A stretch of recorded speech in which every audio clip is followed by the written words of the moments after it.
Здравейте, бараби! Тук ли сте? Останете с нас до края. Ние с вас в епизод пореден на новия сезон на Носталгия в турбичка се връщаме на село. На селото на градските деца през социализма. Миналия път ви разказах за тежкия труд, който ние полагахме тогава на село. Сега ще ви разкажа и за игрите.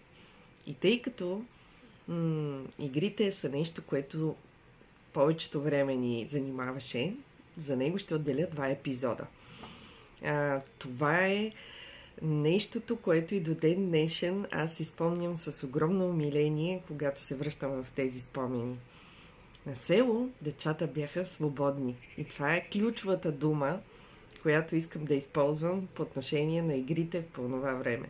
Свободата ни даваше във всяко едно отношение този порив да действаме, да правим, да изследваме неща напълно свободни в опита си да се забавляваме тогава.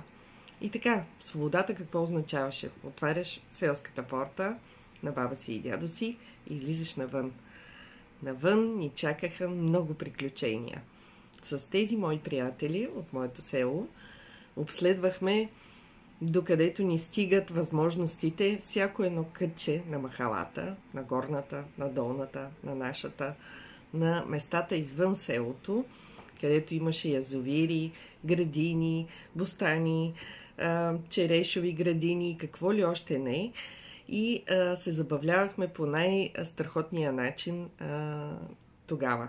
И така, започвам с това, че всяко едно село се състои от отделни махали, дори и най-маничкото. Обикновено тези махали са враждуващи. Децата от горната махала враждуват с децата от долната махала, при което се оформят така наречените банди по махали. Бандите по махалите какво правеха? Ходеха в другата махала и крадяха по някой плод. Това се смяташе за атаката на бандата. Другите занимания, които имахме, е да поставяме някакви знаци за това, че сме били в горната махала. Я някой кръст, направен от колони, я някой знак с тебешир. Това означава, че сме извършили някаква успешна атака на горната махала. Тук-таме се и позбиваха малко момчетата, но това е измежду другото.